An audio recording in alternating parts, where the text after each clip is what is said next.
Hello and good afternoon. Thank you everybody for joining us for today's Water Conservation 101 webinar.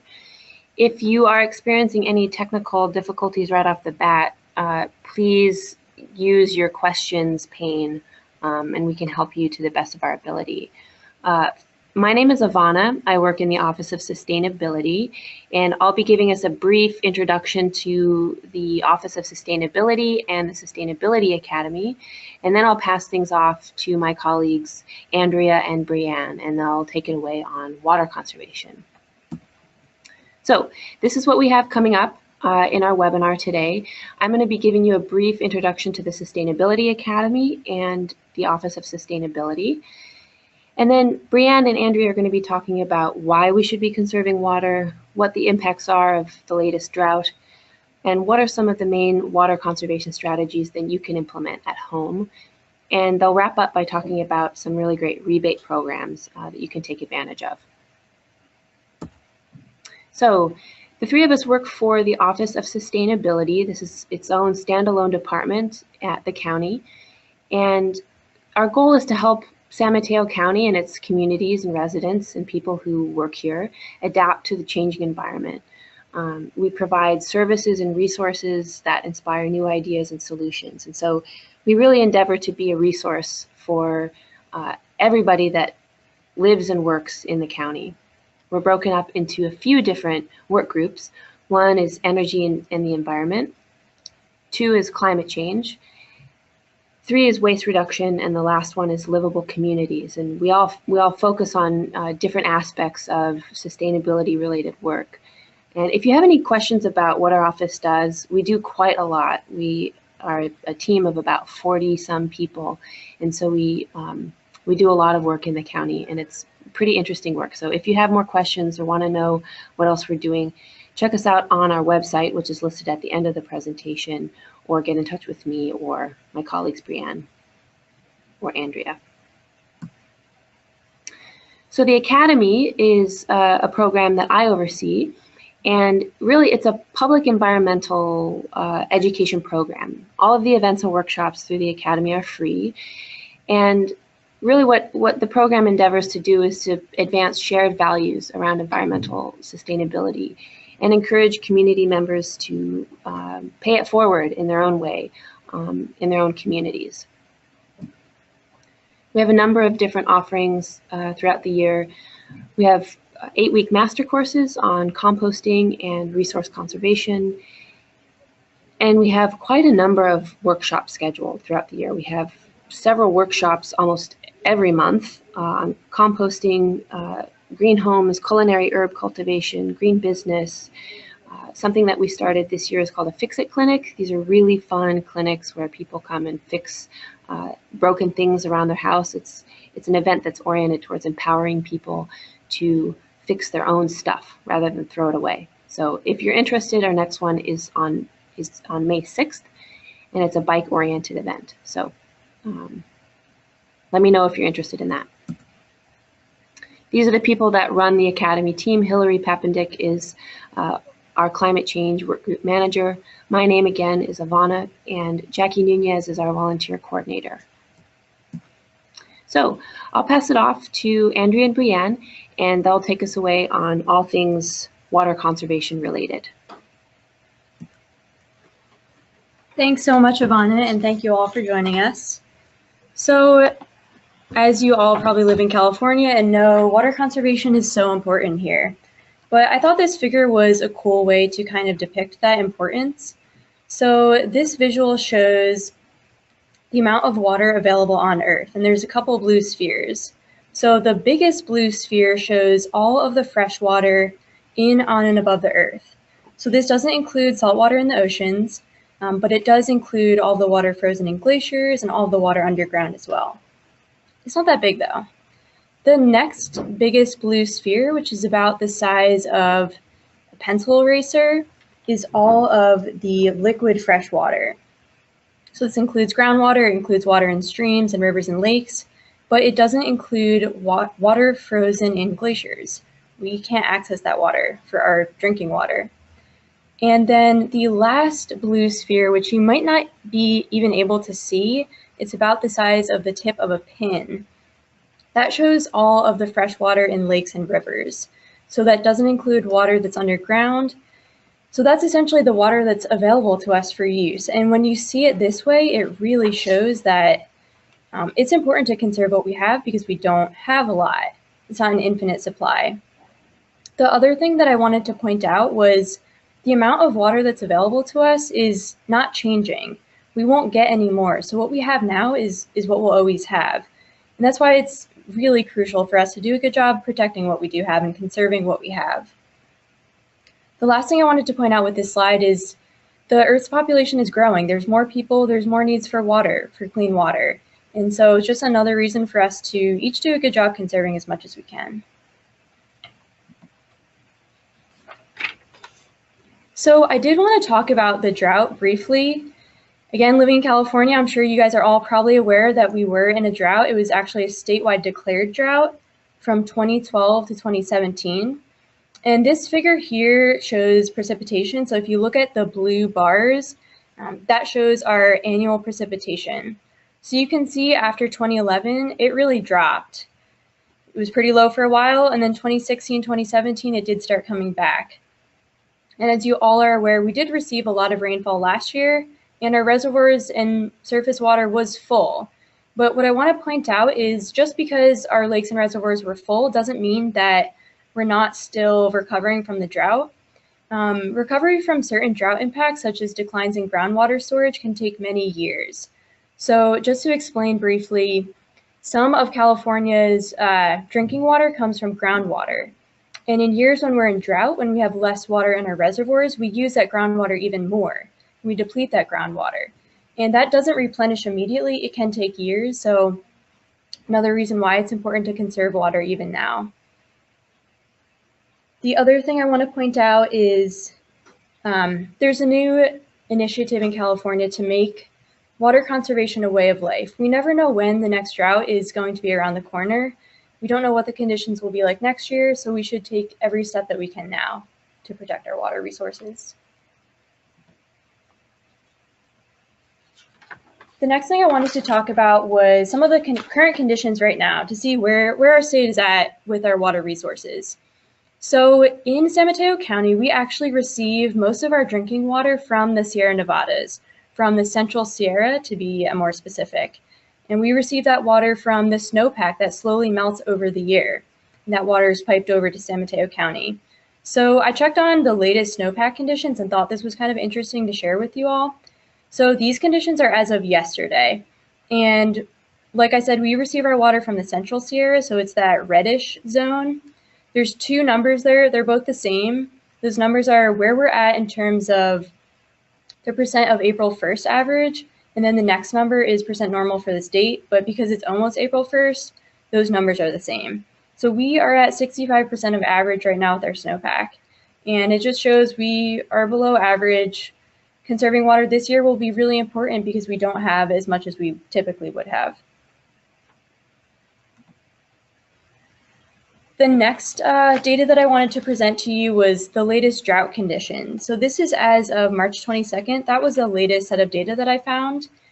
And it shows where we're at in terms of drought throughout the state of California. So something to point out is that drought is really a local condition. It's based on how much water your community needs, what your water sources are, and then what your rainfall conditions are and things like that. So it's different everywhere.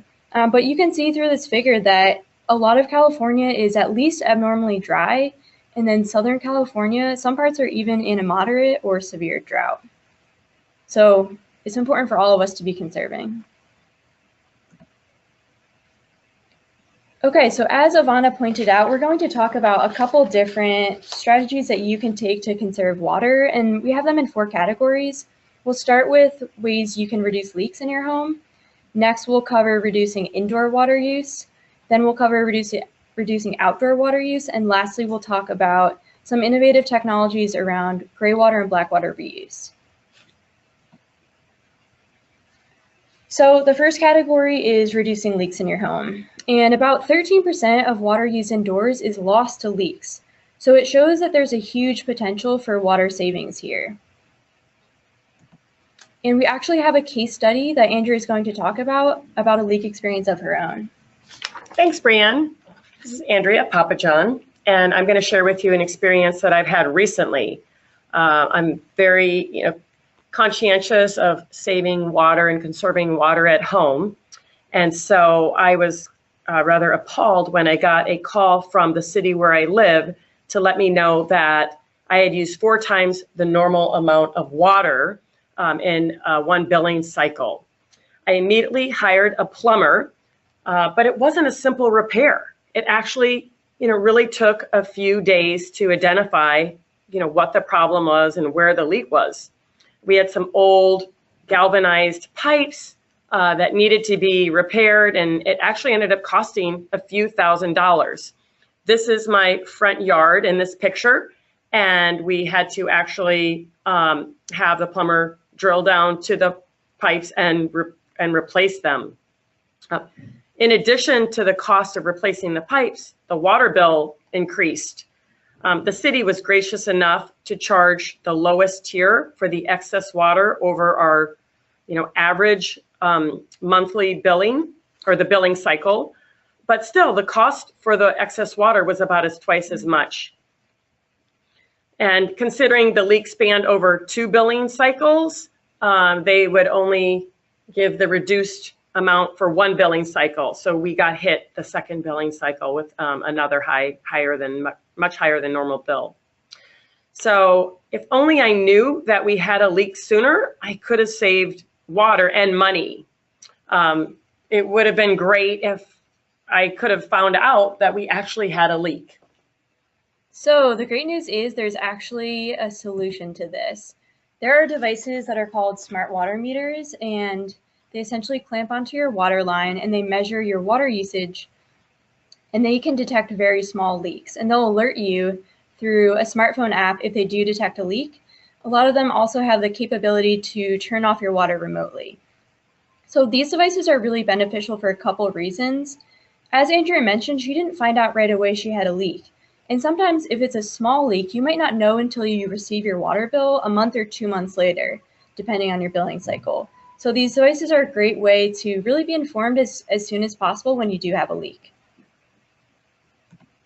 The other neat thing about these devices is some of them can break down your water usage by category. So they'll show you how much water you're using for your shower, sinks, washing machines, toilets, etc. So if you are interested in making some changes, you can see in real time how those changes are affecting your water usage, rather than having to wait until you receive your water bill a month later to see if it made a difference. So these devices are pretty new technology, and the county doesn't endorse these specific ones, but these are the ones that we've heard of so far. There's 5 listed here, different companies that make the devices. So I encourage you to go on their websites and learn more. Some of them are still in beta testing, others are available on the market right now. So the next category we're going to talk about is reducing indoor water use. And one great avenue to do that is through high efficiency toilets. The average family can save 13,000 gallons of water in 1 year if they replaced all their old inefficient toilets with high efficiency models. And I was kind of surprised to learn that toilets are actually the main source of water use indoors. Toilet water accounts for about 30% of an average home's indoor water use. So there's great potential here for water savings if you don't already have high efficiency models. So back before the 1980s, most toilets that were manufactured were at least 5 gallons per flush. Nowadays, toilets are required to be 1.28 gallons per flush, so they're a lot more efficient. The website that I've linked here is the EPA's WaterSense website, and there's a whole inventory of all high efficiency toilets available on the market, so I encourage you to look at that if you don't already have low flow toilets. And Andrea is going to talk about some rebates that are available to you. Great. So if you are in the market to purchase a high efficiency toilet, there is a rebate available. The fastest way to get the rebate is to apply online on the link on the 3rd bullet. you can get up to $100 for replacing your old toilet with a high efficiency toilet.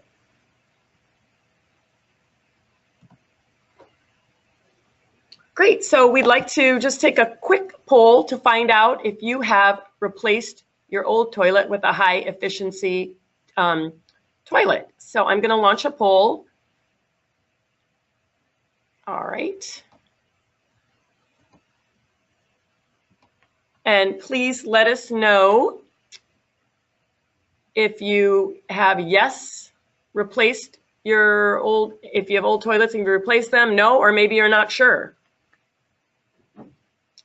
We are collecting the responses.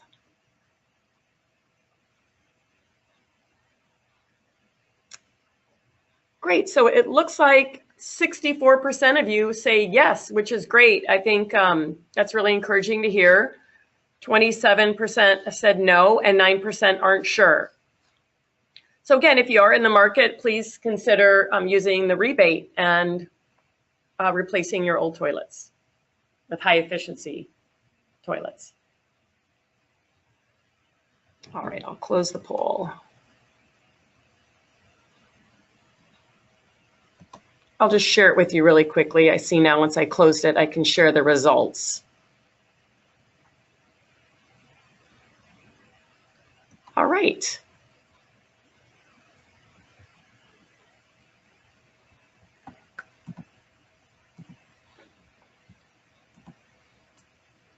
Okay, so another great way to reduce your indoor water usage is through low flow shower heads.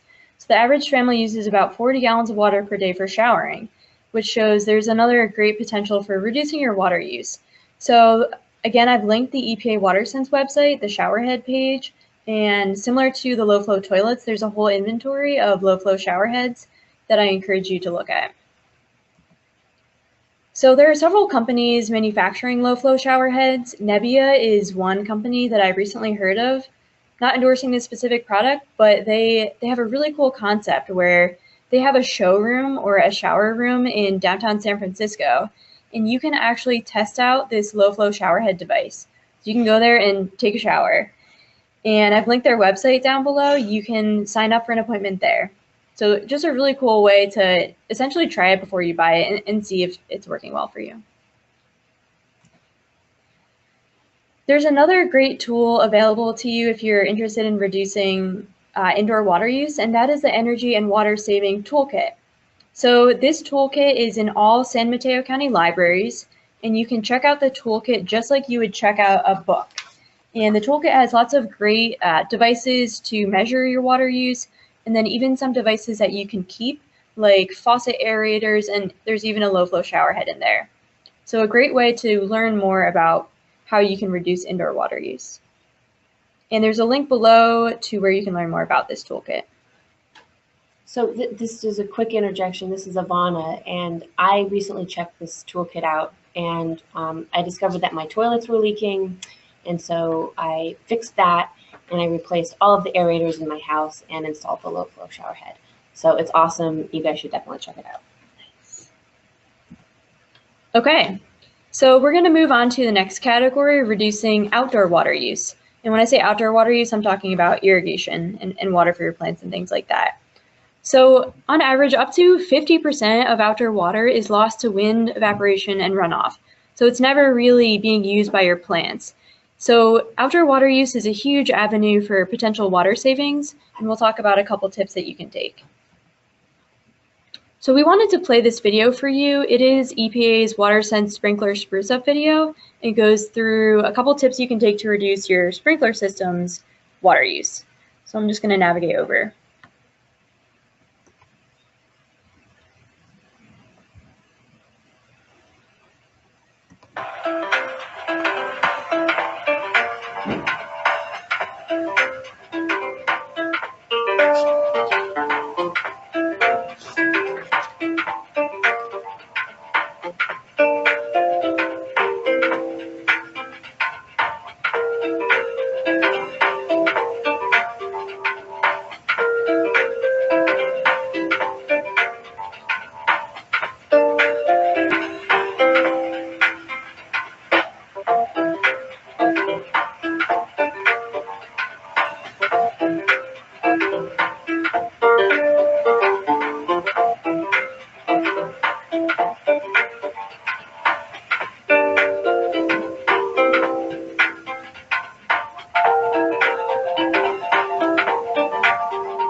Oh, it's about to play again.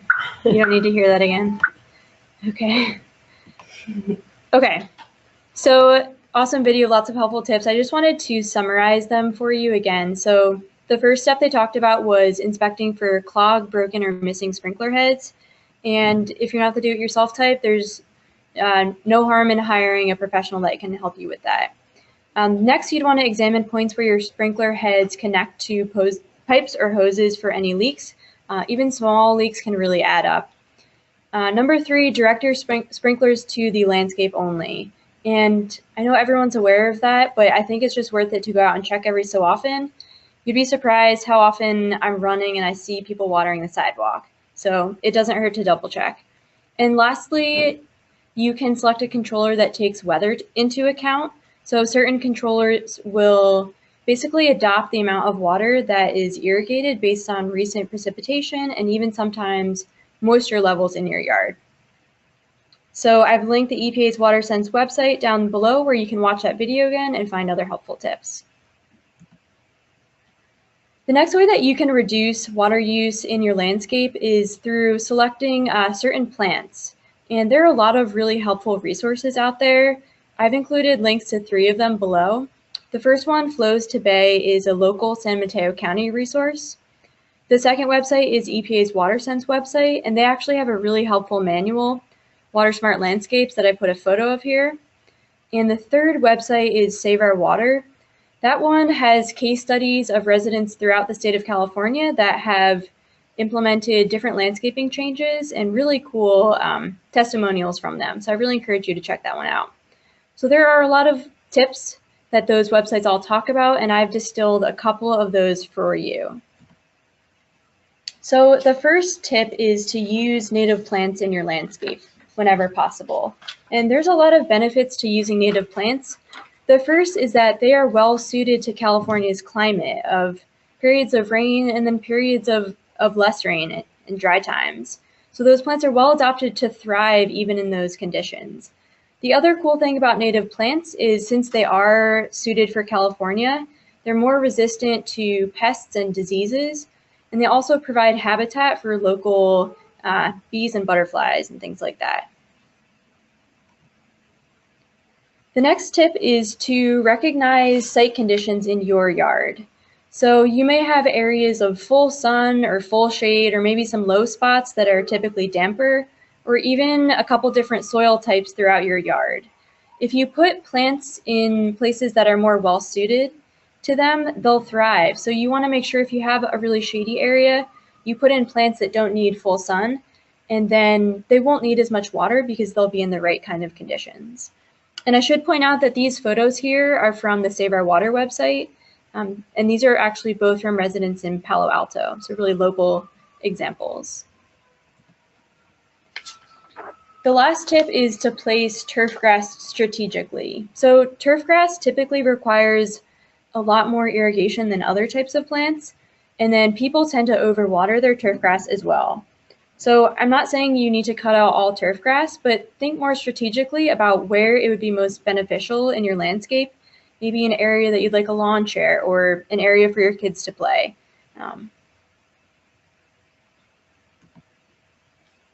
Great. So if you are considering replacing your turf grass and you just need a little incentive, there is a rebate that's up to $2,000. You can get $2 per square foot.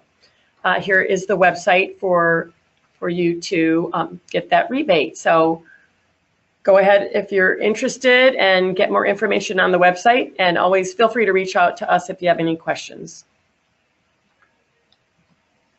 So the next tip for reducing water usage in your yard is to implement stormwater features. And the first example is rain gardens. Rain gardens are essentially landscape depressions that collect stormwater runoff and allow that water to replenish the plants and then to soak into the ground and replenish groundwater.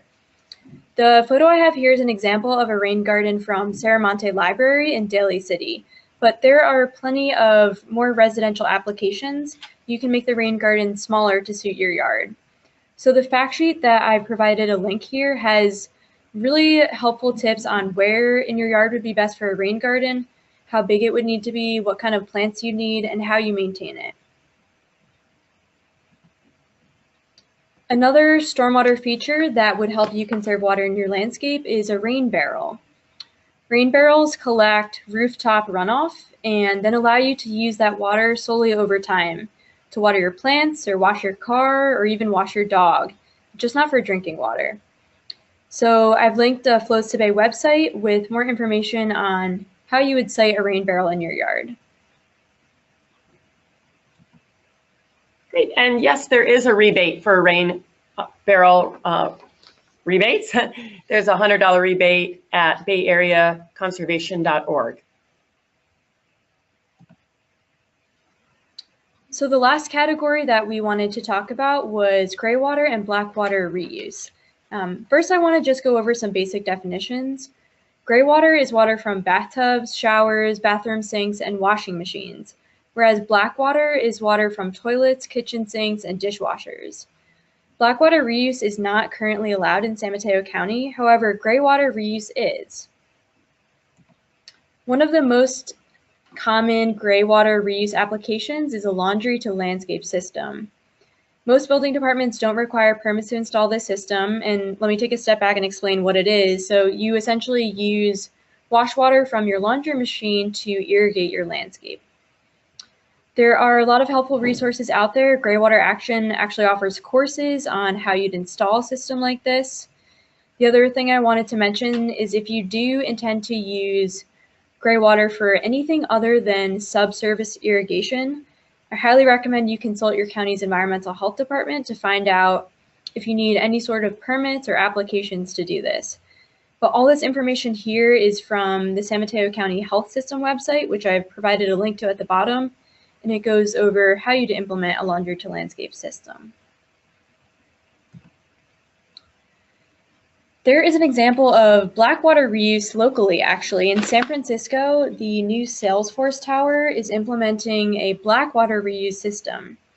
Their system will save up to 30,000 gallons of water per day, huge water savings.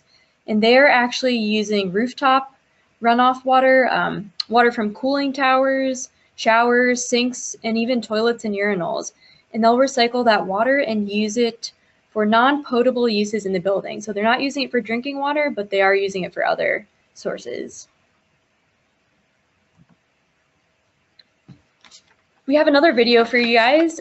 This one is kind of poking fun at how we talk about water reuse, but really it highlights the importance of how we communicate this new technology because it is such a new concept and because it's black water, gray water reuse. It's really important to have a consistent approach of how we talk about it. So I'm going to go over to this video now.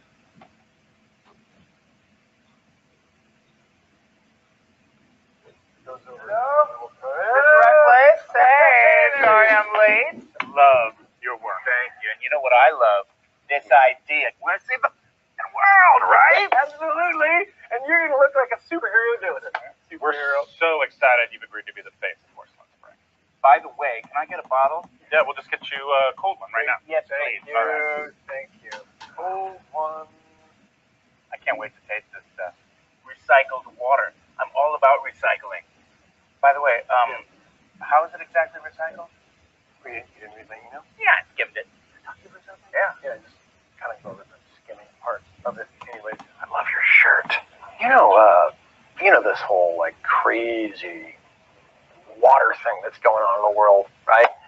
What they're doing is they're taking water from gutters, from sewers, from your toilet, right? And then there's some sort of like scientific process, I don't know, above my head, right? I just work under you.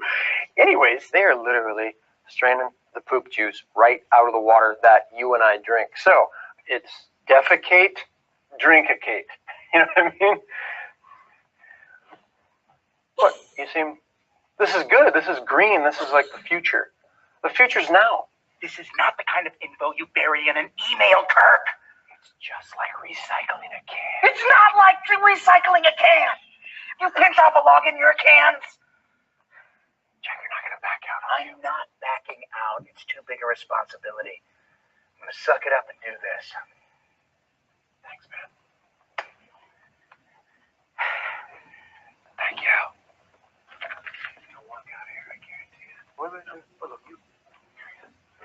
Okay, let's save the world from thirst. So, Jack, what you're going to see behind you, parched landscape, post-apocalyptic. Water world without the water. You got it. For too long, we've taken water for granted. We've polluted our rivers and lakes.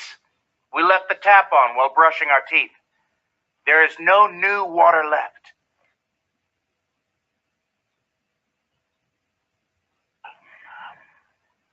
Water. But wait! There's one source left. One pure source of hope that springs eternal.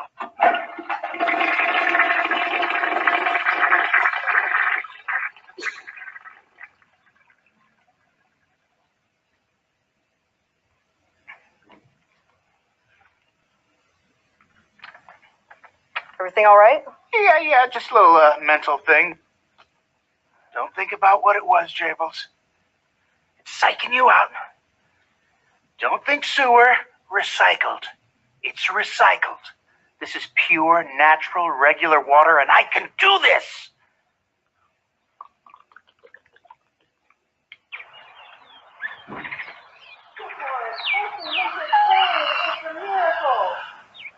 Porcelain Springs.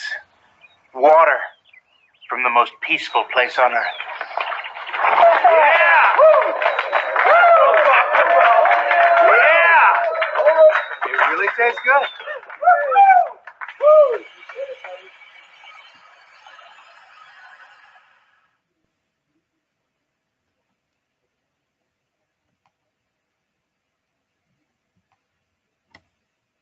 So there's a couple things that I wanted to comment on. They say coming to a tap near you soon.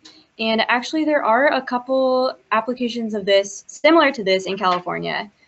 So it is still a really new technology that's still being developed, but there are 6 water agencies in this state that are doing something kind of similar to this. They call it indirect potable reuse, and essentially they're treating wastewater and then injecting that water into groundwater supplies.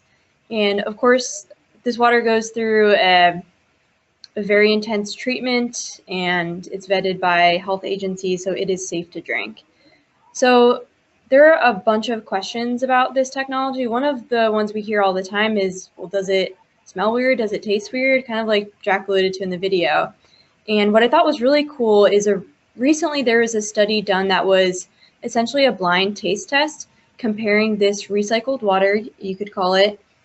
In this application, they were actually comparing indirect potable reuse, so that was the water that's injected into groundwater supplies. They compared that with bottled water and regular tap water. So participants didn't know what they were drinking, and they essentially rated how they tasted. And the indirect potable reuse, or the recycled water, was not the least favorite, actually. The regular tap water was the least favorite. So it's a good sign that they couldn't really tell that it was tasting any different.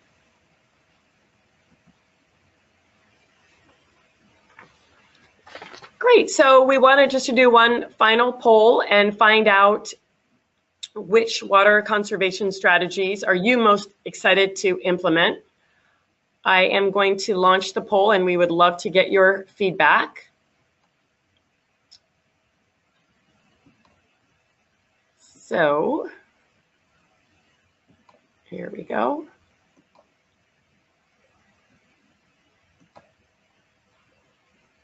The poll is open, so let us know what you think. We hope that from our presentation that you're interested in pursuing some of these.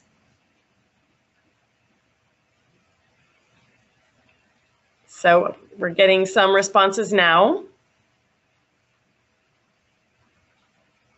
Yeah, it looks like the laundry to landscape is most interesting. I'll launch the, give it another second here. All right, I'm going to close the poll and I'll share the results.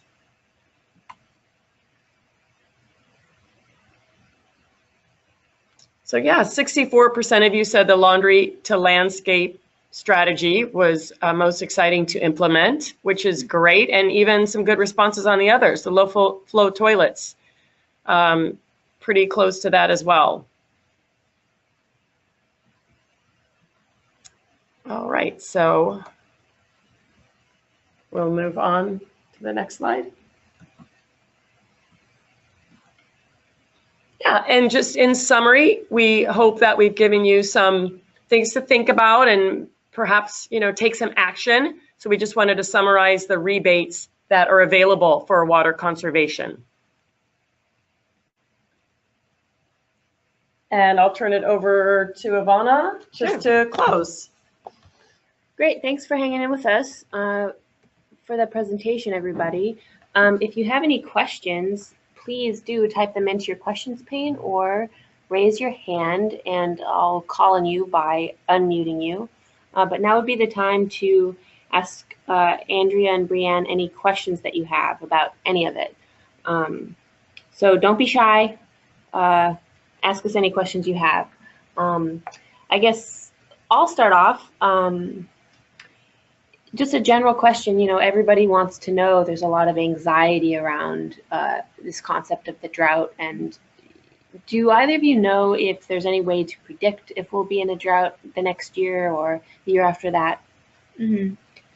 So there's not a way right now, but that is something that we realize would be really helpful information for a lot of people, particularly for water providers, for folks that are managing reservoirs and drinking water supplies.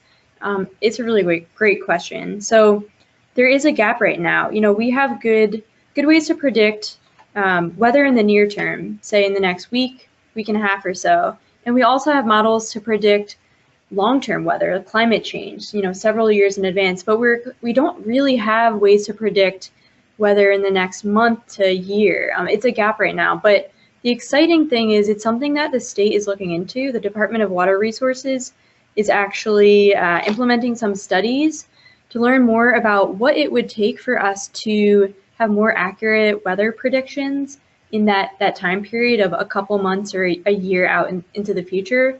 It would really help us manage water a lot more responsibly. So more to come, but the good thing is that they have started to work on it. Great. A couple of points from one of the participants at the webinar today says that in the Watsonville and Monterey areas, wastewater is actually treated and used to irrigate strawberry and artichoke fields around it, which I was not aware of. Were either of you aware of that? No, that's great. It's cool to see more applications of this concept. Yeah, it's interesting.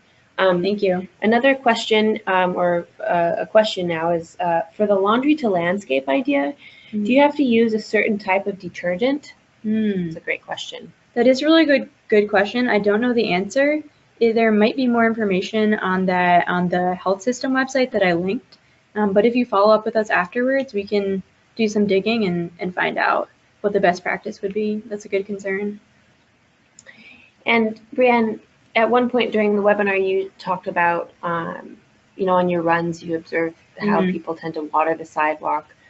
And a lot of what we talk about in the environmental field is about changing behaviors and how difficult that can be. Yeah. What do you think are some of the most important social components of conserving water? So there are a couple neat things that other water agencies around the state are using right now, and one is community-based social marketing.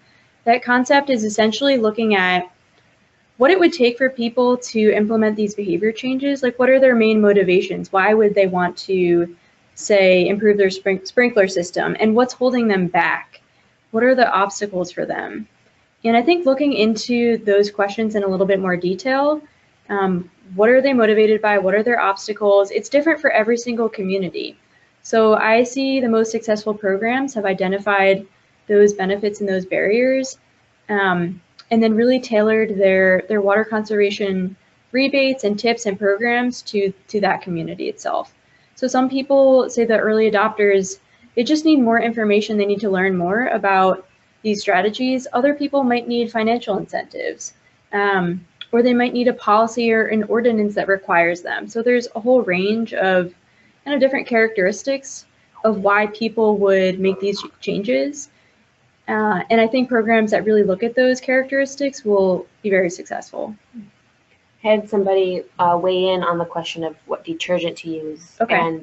And this person says you do need to use a biodegradable soap and that there are several brands available. So maybe somebody that has had experience with this kind of thing or just knows how detergents interact with the environment strongly recommends, it sounds like, that one would use biodegradable soap. That's really helpful. Thank you. So another question is, if you could have one thing shift in our society with respect to water, what would it be? I mean, obviously we have so much progress that's yet to be made with respect to water conservation. If you could, envision like a happy paradise where all water is conserved, what kinds of shifts would you like to see to make that happen? For me, the most exciting shift would be water reuse, like we talked about at the very end. We have this source of water, we're sending it away, and to be able to reuse that, like the participant talked about in Monterey, how that's being reused, I think that's one of the most promising new technologies out there. The other thing we hear a lot of times is water suppliers want to diversify their water portfolio. We don't know when the next drought's coming. We don't know how much water our reservoirs will have. We don't know if groundwater supplies will be depleted. So having just this other source, treated wastewater, is a great way to ensure that there's a more diverse offering.